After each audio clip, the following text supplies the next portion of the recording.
Hernan Crespo enjoyed a prolific two-decade-long career, in the process winning historic titles, often with clubs who you'd consider the underdog. But what happens if you move him to Plymouth Argyle in England's League One? Can he complete another underdog story? Let's find out.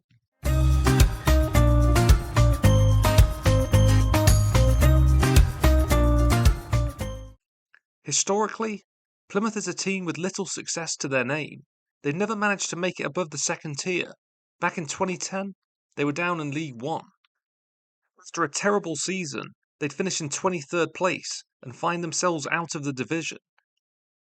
But now, they have Hernan Crespo. Despite his advancing years, he's still a formidable forward.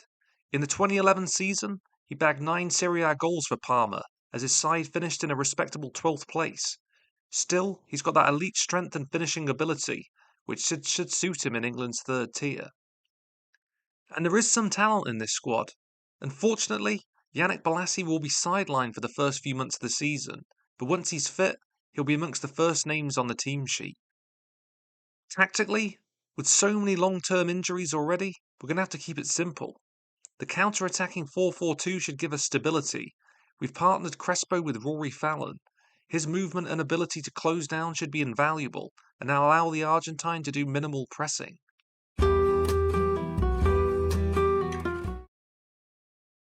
And it only took 14 minutes for him to make an impact. The ball breaks down the left, Crespo gets himself into the box, and engineers just enough space for him to find a perfect finish. Peterborough would claw back a goal though. A few games later and he was back at it. Yeovil play the high line and fail to mark Crespo. He shows a perfect finish into the top corner. That goal was enough. Plymouth's first 3 points of the season. Nearly a fifth of the season gone, and things could be going better. The Devon club find themselves down in 18th position. They've been unfortunate to a degree, coming out losers in 4 close matches. What would follow, though, was even more disastrous. An 8-game winless streak was finally ended with the hammering of Sheffield Wednesday. An invaluable victory against fellow relegation strugglers. Now, this was my personal favourite goal of the season.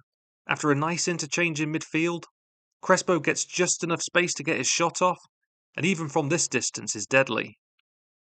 Being down to 10 men didn't help Huddersfield at all. Just past the midway point of the season, Plymouth are still in a precarious position, only 6 points ahead of the relegation zone. They have been struggling with one of the worst injury crises I've ever seen on Football Manager. In the second half of the season, a lot of these guys are coming back, so hopefully they'll be able to climb the table a little. Route 1 stuff from Rochdale as they lose possession cheaply. Another perfect through ball, and the Argentine finds a composed finish. Rochdale would earn a point in the end. His final goal of the season would come against Carlisle. Very questionable defending by their back line, and you just can't give him a chance like this. Good 3 points against top half opposition. Let's see how Hernan performed over the whole year.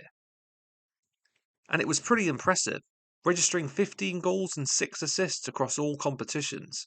I don't think it can be overstated just how injury hit this Plymouth side was. Thankfully, the Argentine stayed fit, and he was very impactful. His stats were pretty decent. His chances were limited, and considering he only took 105 shots over the entire year, to score 15 isn't bad.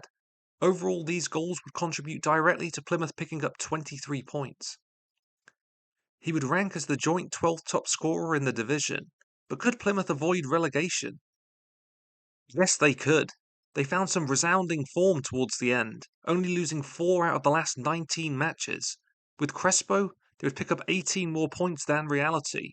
They'd score 6 more and concede 11 less.